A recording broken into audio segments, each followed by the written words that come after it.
அழகுமதி மலர்கிட்ட, மலரக்கா, நீங்க தான் பாக்யராஜ் மாமாக்கு உதவி செஞ்சீங்களா பைக்கு திருப்பி வாங்குறதுக்கு? எவ்வளவு சந்தோஷமா இருக்காரு தெரியுமா பாக்யராஜ் மாமா அப்படின்னு கேக்குறாங்க. மலரதுக்கு, இல்ல மதி, பாக்யராஜ் எனக்கு கொடுத்த பணம் தான். ஆனா அந்த பணத்தை நான் எனக்காக செலவு செய்யாம சேர்த்து வச்சிருந்தேன். இப்ப அதனாலதான் அந்த பணம் எங்களுக்கு உதவியா இருந்திருக்கு. பரவாயில்லக்கா, நீங்க வீட்டுல உள்ள எல்லாருக்கும் சப்போர்ட் பண்றீங்க, உதவி செய்றீங்க, நீங்க எல்லாருக்கும் என்ன வேணும்னு கேட்டு சமைச்சு கொடுக்குறீங்க. ஆனா இந்த வீட்டுல உள்ளவங்க உங்களை புரிஞ்சுக்க மாட்டேங்கிறாங்க. உங்களுக்கு கிடைக்க வேண்டிய மதிப்பு மரியாதை கிடைக்க மாட்டேங்குது. இன்னைக்கு கூட மாமா கிட்ட நான் சாப்பாடெல்லாம் இப்படி எடுத்து வைக்காதீங்கன்னு சொன்னா, நாங்க சம்பாதிக்கிறோம், நீங்க தான் எங்க வீட்டுல இருக்கீங்க, இந்த வேலையெல்லாம் செய்ய முடியாதா? நீங்க இந்த வீட்டு மருமக தானே அப்படின்னு கேள்வி கேக்குறாரு. இந்த வீட்டுல ஏதாவது ஃபங்க்ஷன் வந்தா உடனே அந்த ஃபங்க்ஷனுக்கு தேவையான எல்லா செலவையும் பாக்யராஜ் தான் பாக்கணும்னு அத்தையும் மாமாவும் சொல்லியிருக்காங்க.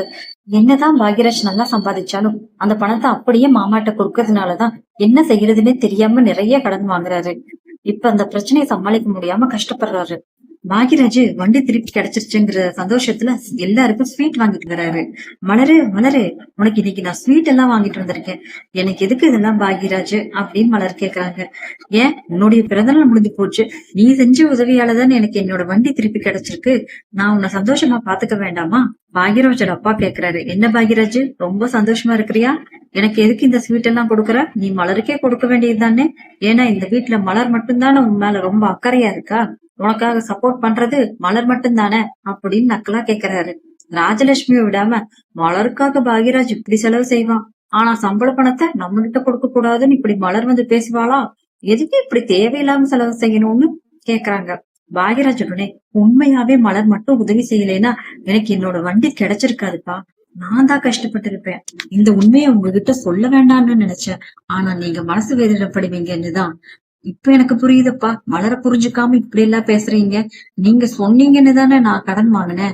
அந்த பணத்தை திருப்பி தர முடியலன்னு தானே வட்டி பணத்தை கொடுக்கலன்னு வட்டிக்கார வந்து என் வண்டியை எடுத்துட்டு போயிட்டான். சம்பாதிக்கிற பணத்தை நீங்களே வாங்கிக்கிறீங்க, என் செலவுக்கு என்னதான்ப்பா நான் பண்றது? அப்புறம் உங்ககிட்ட அந்த பணத்தை கேட்டு வாங்கவும் முடியல. எனக்கு பண தேவைன்னு வந்தா இப்படி கடன் தான்ப்பா வாங்குறேன், நான் தான்ப்பா கஷ்டப்படுறேன் பாக்யராஜ் சொல்றாரு. ராகவனுக்கு கோபம் வந்து, இனி பாக்யராஜ், நீ எங்களுக்கு எந்த பணமும் கொடுக்க வேண்டாம், உன்னுடைய சம்பள பணத்தை நீ மலர்கிட்டே கொடுத்துரு அப்படிங்கிறாரு. மலர் கேக்குறாங்க, ஏன் மாமா, உங்களுக்காக கடன் வாங்கினா நாங்க உண்மைத்தானே சொல்லணும், அந்த பணத்தை நீங்களா வந்து திருப்பி தர போறீங்க? நான் கேள்வி கேட்க கூடாதுன்னு சொல்றீங்க, அப்ப நீங்க வந்து உங்களுக்காக நாங்க வாங்கின கடத்தை திருப்பி கொடுத்துருங்க, நாங்க இனி கேள்வி கேட்க வேண்டிய அவசியமே இருக்காதுல்ல அப்படிங்கிறாங்க. நீங்க இப்ப சரியாத்தான் சொல்லிருக்கீங்க மாமா. பாக்யராஜ், இனி சம்பள பணத்தை அவர்கிட்ட கொடுக்க வேண்டாம், அந்த பணத்தை என்கிட்டயே கொடுத்துருங்க.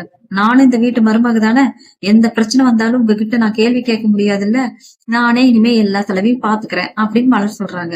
மலர் விடாம, பாக்யராஜ், உங்க வீட்டுல இப்பதான் உங்க அம்மாவும் அப்பாவும் சரியா பேசுறாங்க, மாமா சொல்றது எல்லாமே சரிதான்.